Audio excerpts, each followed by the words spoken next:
In today's video, here is a problem is coming from the can test. So here is the following information. Our goal are going to determine the last 3 digits of these huge numbers. Okay, so we get 2005 to the 11 plus 2005 to the 12 and all the way down to 2005 to the 2006. Now let's get started with this one. So in order to determine the last 3 digits of this one, which means the remainder of this one, we need to divide this one by 1000. Okay, let's reduce this one to mod 1000.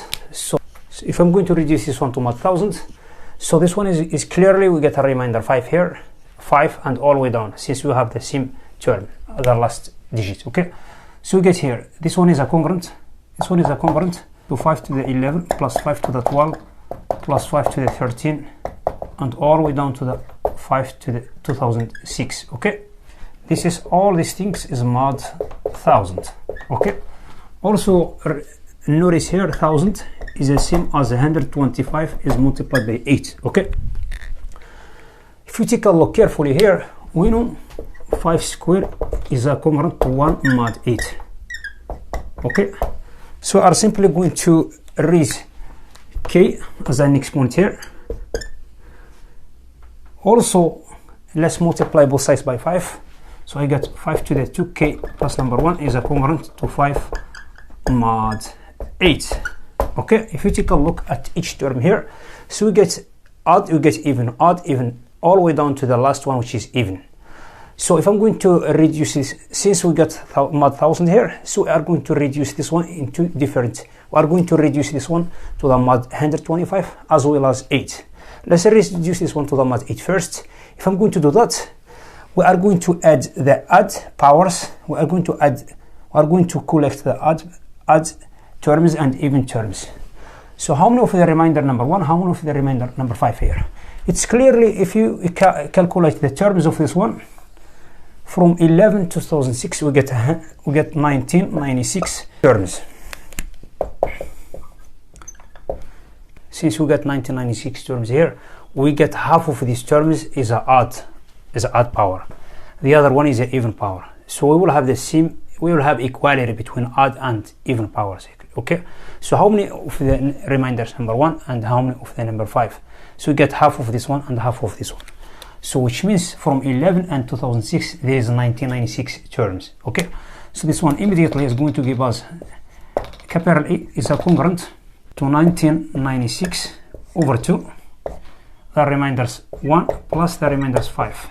This one, if you calculate this one, is going to give us the remainder 4, which is mod 8. Okay, because we are reducing this one to the mod 8 first, then we move on to reduce this one to mod 125, since we get this product equals 1000. Okay, if you try to reduce this one to the mod 125, this one it's definitely is going to give us remainder 0, because we have, since we get a 5 here as a base with the exponent 11, which means every single term here it will be divisible by 125.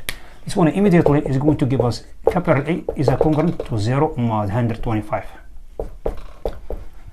Now here is a thing, how to make this combination between these both reminders and this 1000.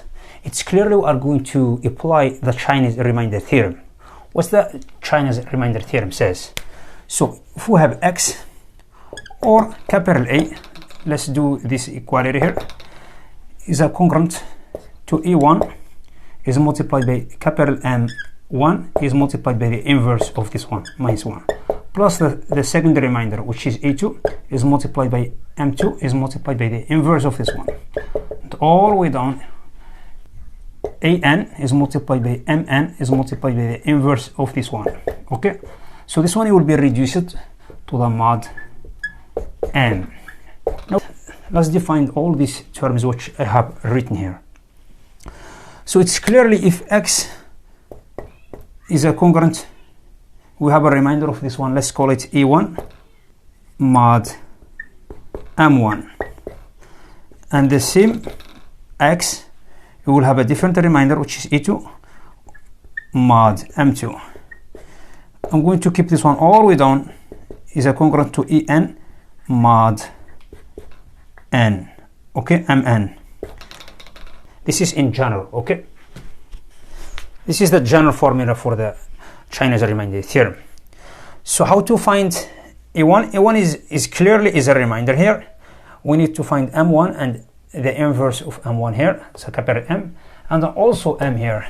So let's start with M, big M. So it's clearly M is going to give us the product of these modules. M1 is multiplied by M2 and all the way down to the Mn. Okay, but be careful here, the GCD of these terms must be equal of M1 and M2 and all the way down to the GCD of M. Let's put it MKMN, for example, must be equals 1. So which means if you have which means all these integers, they have a GCD equals 1. So which in the other words, we cannot divide any of those by each other. Okay, so we need to find capital M1. So M1 equals M1 is multiplied by the next one, M2 is divided by M1. Okay, so how to find the inverse of this one? So the inverse is defined by this expression. Capital M1 is multiplied the inverse of this one must be is congruent to 1 mod M1, like this. Okay, so in our example we are going to consider only these two things here, because we have only the capital is congruent to 0 mod 125 as well as this one. So notice here GCD of 8 and 125 is always is 1. Okay, so we are going to stop here. Then since we get A2 here is 0, we are going to consider only 1 here. Okay, so which means all these things will be 0. We are going to keep only the first one here. Let's apply this one on our example. So we get X, or a capital A is a congruent. Let's define all these measures. So this one we have A1 is going to be replaced with number 4 as a remainder. Okay, we need to find M1. M1, it's clearly we found it here, is going to be,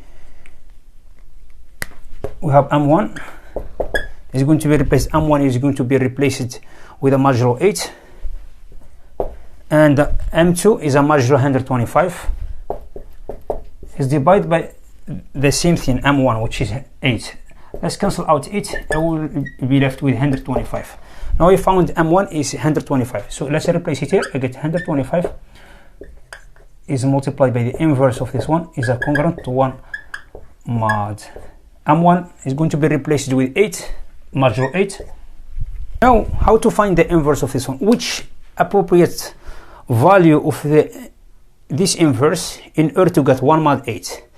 The appropriate one is 5. Okay, if you multiply this one by 5 and divide it by 8, you get always a remainder number 1. So this M1 inverse is going to be replaced with 5.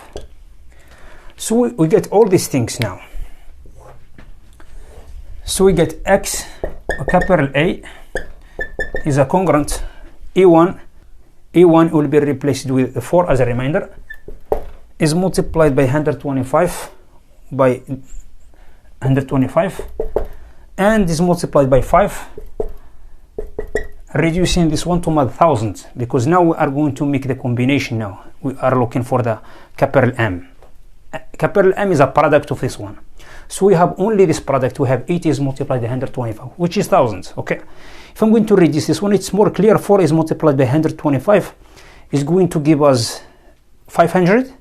500 is multiplied by 5 is 2500. So get 2500. 2500, if you reduce this one to 1000, it's clearly is going to give us 500 as a remainder mod 1000. Okay, now the last 3 digits is 500. Okay, this is last 3 digits of capital A. Okay, so I have done this problem. Thank you for watching. I will see you next video. Bye.